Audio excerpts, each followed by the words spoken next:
Hello, everybody, and welcome to the March episode of Board Table Talk. I'm here with Erica Hermans, Board President. How are you doing today? I'm doing well. Nice to see everyone. It's April. Yes, it is now April. It's raining, it's sunny, it's warm. All weather's crazy out there. Pennsylvania spring, right? Are you an allergy person? No. I don't have any allergies, so it just doesn't bother me as well. I know a lot of people that do, though. So typically in Board Table Talk, we go right into presentations from what happened at the work session and in the board meeting. So we'll start with the work session. We had a National Merit Scholarship finalist presentation from Dr. Collier. He recognized Yash Chavan, Mahitha Nikela, Shakradhar Polapaka, and Gina Singh. Do you want to talk a little bit about the National Merit Scholarship? I feel like we talk about it every year, which is amazing for the district. Yeah. But from a board, how does that feel to know that we have 4 students in the finalists? Yeah, position? I mean, it's always exciting to see the students come to the table in October as semifinalists. So I think it was Dr. Collier who mentioned in October that semifinalists that we celebrate in October represent 1%, less than 1% of all the national entrants. And so even just to be recognized as a semifinalist is a huge accomplishment. But then, to move on and have these students, go basically through a rigorous application process to be considered as a finalist. So they have to submit their scholarship application, an essay, of course, maintain their current, academic standards, all to be able to get to March where they're potentially named as finalists. So, congratulations to our 4 students. What this means is that potentially we should be hearing, hopefully any week now, any day now, as to whether or not these students are going to be awarded, some monetary, money, scholarships as a result of their hard work. So I wish them the best of luck, and I'm rooting for all of them. Absolutely. Me too. Good luck, guys. And then we'll go right into athletic recognition, winter team. Mr. Miscavige came, and there was a lot of swimmer pack champions, team, individual, boys, girls. What a nice presentation from Danny on that. Yeah, again, it's another presentation that we look forward to at the end of fall season, at the end of winter season, and spring season. So here for our winter swimmers, what I love about swimming is you're able to recognize, the team and also those individual pack champions. So I think it was a 500, I forget his name, but I want to recognize him. It was a 500 meter freestyle individual pack champion, and I think we had some female swimmers that were 200 meter relay. I just think it's so impressive. Yeah. I'm always impressed at the athleticism among all of our students in these programs. Yes. So that wraps up the presentations. Pretty brief. The meetings weren't too long this month. We had a discussion on the Spring-Ford Youth Football Agreement. Going back to athletics. Yeah, let's talk about that. Yeah, so, for the community, we have a lot of contracts with different organizations that support the experience here at Spring-Ford. A few years ago, we had talked about the Spring City American Legion and all that they do to help upkeep and maintain our baseball fields. We have Spring-Ford, youth athletics across the various different sports, and the one that is up for discussion right now is Spring-Ford Youth Football and Cheer. So this contract, I believe, has not been negotiated formally since 2010. Again, don't hold me to that, but roughly, 15 years or so.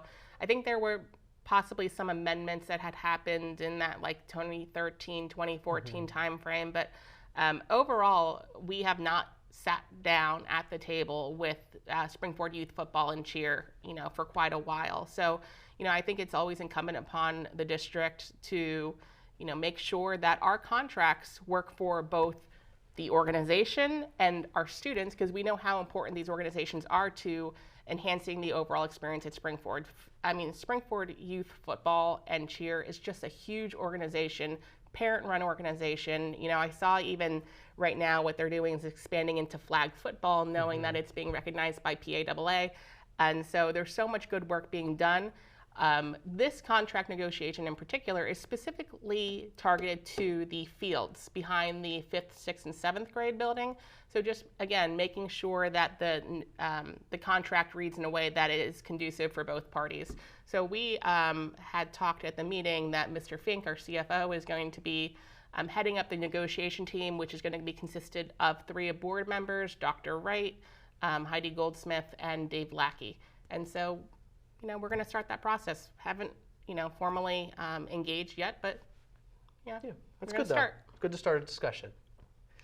So we're going to get into another discussion later after we talk about our favorite topic, the budget. But this month, the Western Center budget update was approved. Yep. So why does Springford vote on the Western Center budget? The simple answer is because they're our students. Right. So let's Yeah. go with the simple answer, is that the students that attend the Western Center are our Springford students, and they are Upper Perk students, and they are Potts Grove students. I mean, regardless of what district these students reside in, they are our children and they are our community. So it is important for us to think about public education funding at the Western Center just as much as it is here at Springford. And just to give you a little background on this, so Springford does not carry the entire WMCTC budget. So because there are 3 sending districts, the budget for the Western Montgomery Career and Technology Center is based on 5-year enrollments and the trend of those enrollments. And so, it could be the case that, because of the number of students, that one district is paying a little bit more. It actually is the case for Springford that we've seen a little bit of a decline, a tick down in terms of number of students. So our share relative to what it was last year has actually decreased. I want to say it was by about $57,000.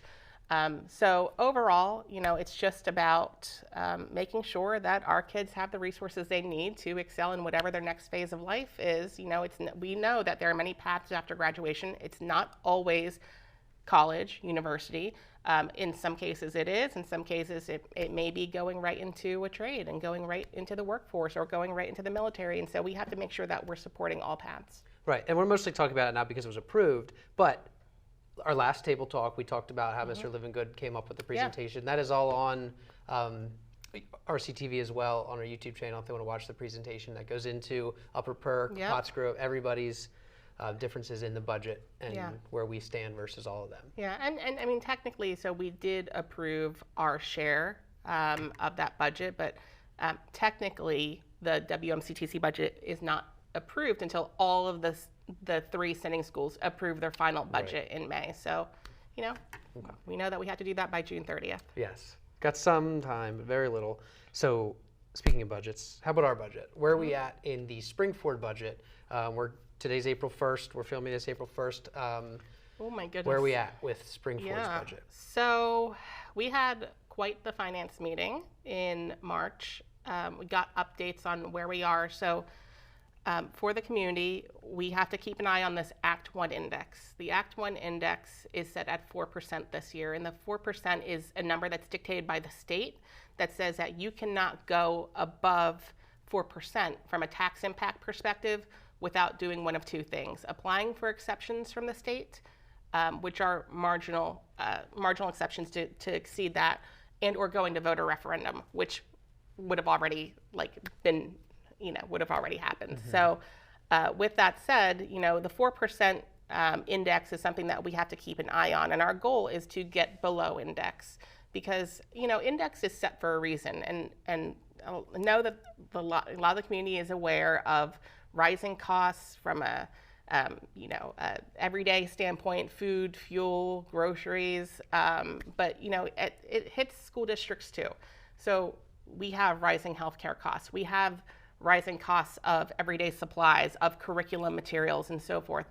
And this index is set by the state, and it does factor in inflation. And if you've looked at the trends in the Act 1 index over the last, really since COVID, since 2020, it has been gradually increasing. So to me, that signifies that, it's just the cost of doing business in public education they're recognizing that there is an increase here.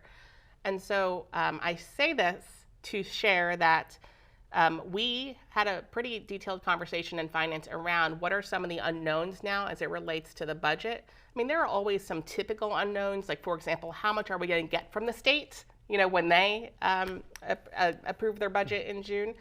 Right. But the things that are really, I think, need to be considered from a board perspective are 2 things. Number one, I mentioned the rising healthcare costs. This is a trend that we have seen over the last 2 to 3 years, or as long as I've been on the finance committee, we've been talking about it, in that we're seeing more claims and larger number of claims.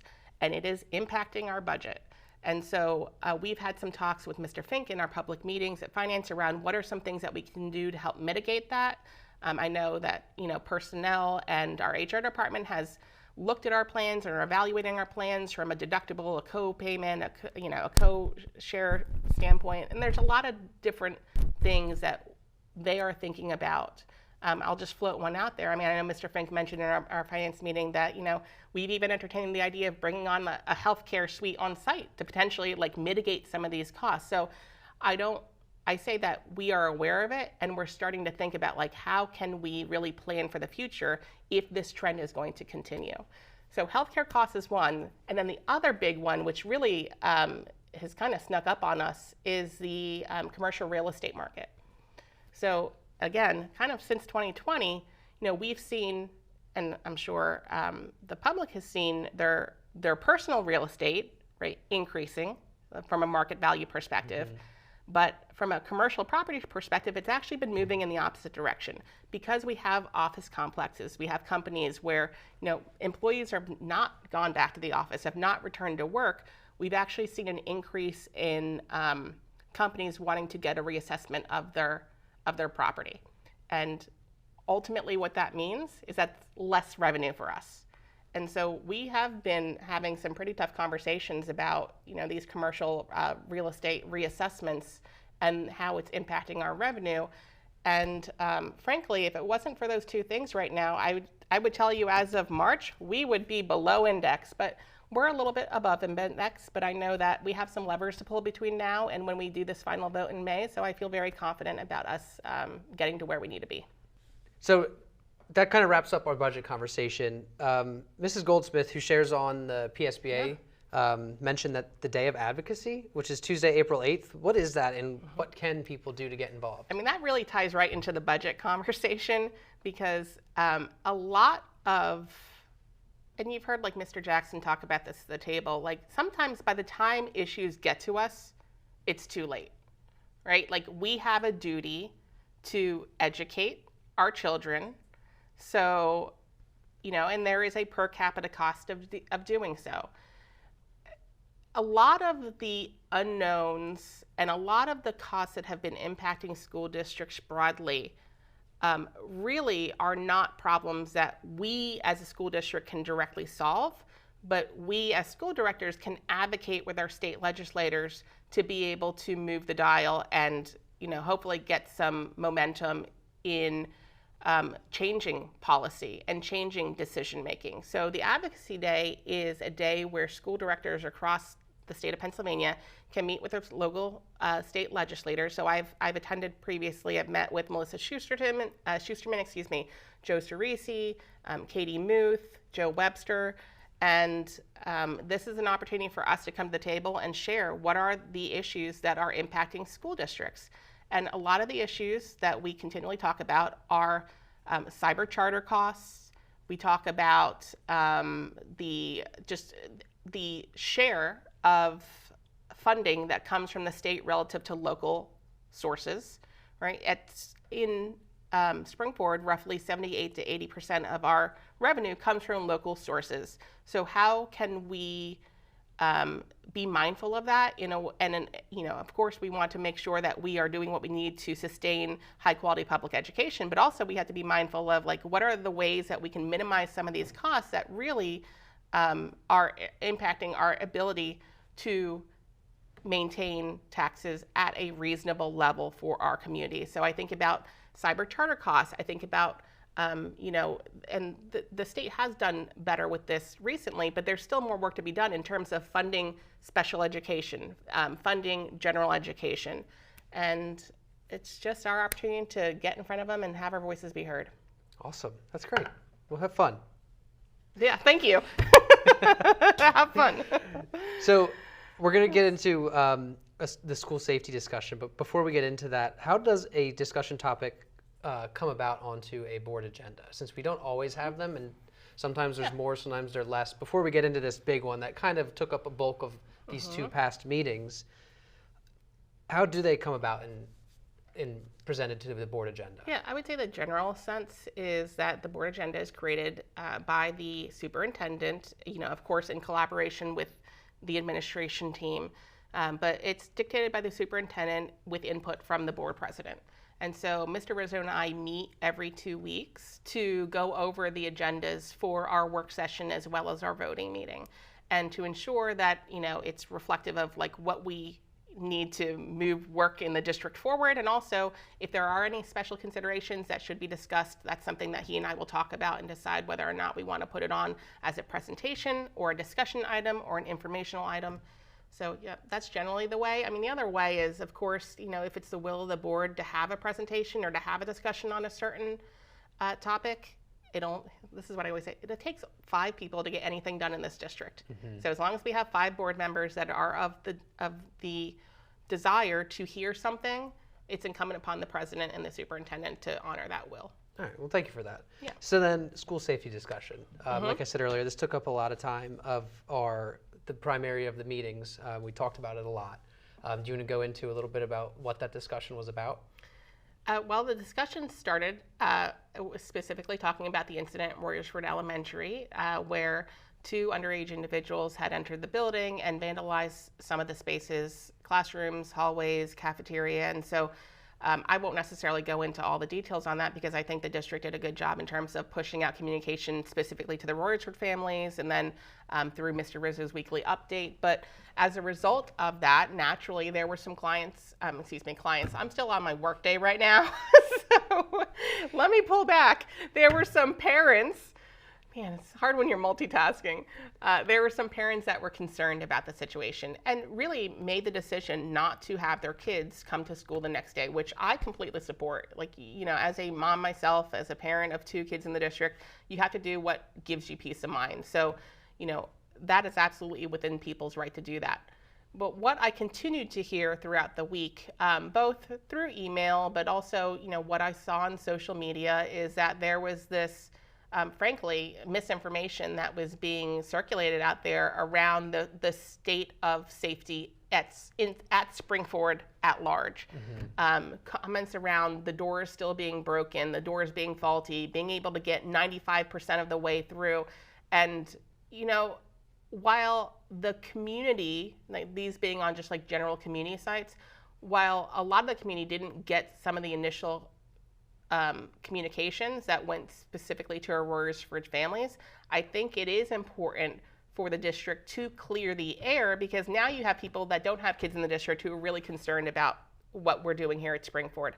And so this was an opportunity where, I had talked with Ms. Crew as our communications director and Mr. Rizzo around, is there a need to be able to put this on the agenda and just clear the air? And so that is what we did, and, before doing that, we also made sure that, what I was saying at the table was factually accurate, right? We want to make sure that, if someone is saying our doors are faulty, let's go look at the video footage and let's confirm that they are not faulty. And, I came into that board meeting last Monday feeling very confident that I was ready to make a statement that this district and this board and this administration cares very much about student safety.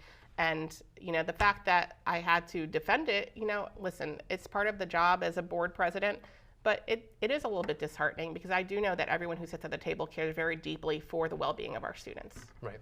And that discussion we clipped out of the meeting and posted on YouTube on Rand Country TV. It's also available there for people that want to watch just that discussion in the meeting. It's a really good part to watch. Yeah. So then that takes me into our next little topic here. So let's talk about public comment a little bit. Some questions have come up about public comment itself.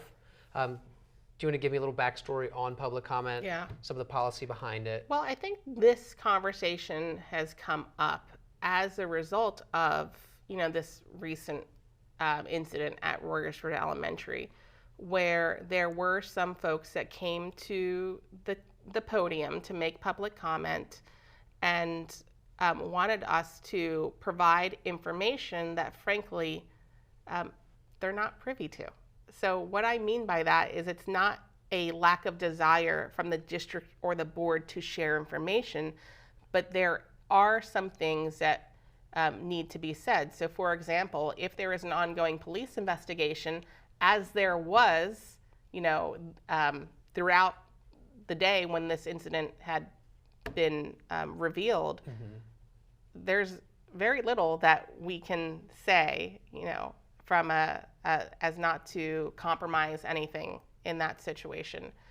I would also say that if it involves privacy of our students, and this isn't specific to Royersford, there have been other incidents that have happened where I've had to make a statement at the table to say, I understand you want to know everything about what is happening with this child and how they are being disciplined and what is going on, but the fact of the matter is we are still bound by confidentiality.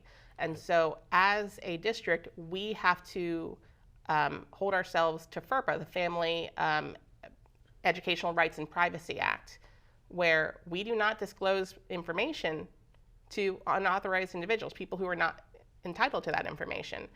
So again, I know it's not an answer that people want to hear, but it is state law, and we need to follow that. I mean, the other thing is when it comes to giving information, sometimes there is information that we can't give because it's covered under executive session privilege. And for the community, when an executive session is sometimes you'll hear me make announcements before meetings where I say, hey, the board has met in executive session to discuss personnel, to discuss a legal matter, to discuss safety and security. There are certain topics that do not fall under the Sunshine Act, which says that everything needs to be disclosed in the eyes of the public in the sunshine, because by doing that, by disclosing the details of how we go about safety and security in this district, we actually undermine the safety and security of our students. And so there were some people that had come forward, going back to your initial question of like, hey, like I need the board to be able to answer these questions. I think it's two things. Number one is, if there is anyone out there that says that I'm going to facilitate, like as a board director, I'm going to answer all questions, you're kidding yourself. Because then what you're doing is you're disregarding state law, you're disregarding board policy. For example, policy 903, which has been a long-standing policy in the district, public participation at meetings, gives you the guidelines in terms of how one can interact with the board. So, we have to make sure that we are standing by policies, standing by state regulations in terms of how we interact. And that policy, what was it? Policy 903. I think there's also policy 006 that's been in place since '91 that talks about the actual hearing of citizens. Yeah, and that's also on there. Yeah, so the policy 006 deals a lot with just the board meetings overall and how they're facilitated and the role of the board and Robert's rules and how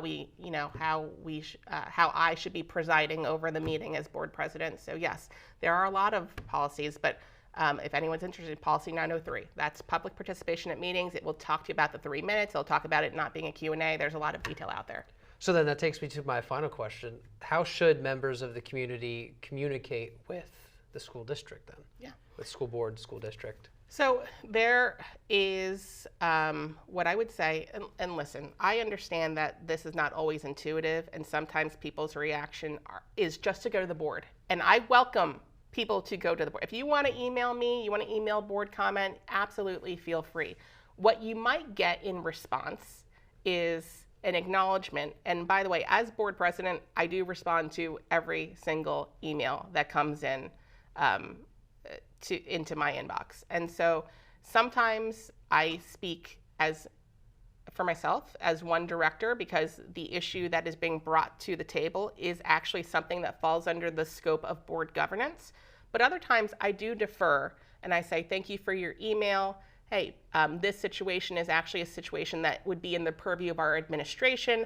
I'm copying Mr. Rizzo, I'm copying Dr. Collier, or I'm copying whatever administrator it is where it is most important. Mm-hmm. Like I will make sure you get directed to the right individual. So I share that to say, while of course you can write in and you'll get a response from me, the best course of action is always to start with your teacher. And then from there, your building principal, and then from there, superintendent, administration, and then from there, the board. So there is a chain of command, which I believe is out there on the Spring Forward website, if I'm not mistaken, that talks to like what is the order in which you should, think about directing your questions and concerns. Okay. Well, great. Thank you for that. Yep. that's all I have. Is there anything else you'd like to add from the meetings or the work session from this month? No, the meetings, the work sessions, I think I've said enough about that, but I am looking forward to, we have a lot of stuff coming up, right? The Yeah, we do. Springford 5K. Oh yeah, the Springford you 5K, running? April 11th. I'm not running. I'm helping run the event. Okay. But I know would plenty like of to people see- will be running. I'd love to run it, but we do run it a couple times or walk it or ride on a gator. Run it. Okay. Yeah, no, yeah, we yeah. drive it with a gator. But beautiful course, so I know it's going to be a Oh, great I night. would like to have that job. April Maybe I'll have 11th. that volunteer job, driving the gator. Well, did you sign up to I volunteer? did. I did. I signed up to, I'm at the finisher station, so I'll be handing out medals. So maybe we can get you on a gator before the finish. Yeah, and I before think they my start daughter's finishing. going to run this year, so I'll have some family Awesome. out there. Well, good luck to her. Yeah. And that's Friday, April 11th. Yeah, great. All right. Thank you, everybody, for staying tuned for Board Table Talk. I'm Andrew Rothermel. We'll see you in April.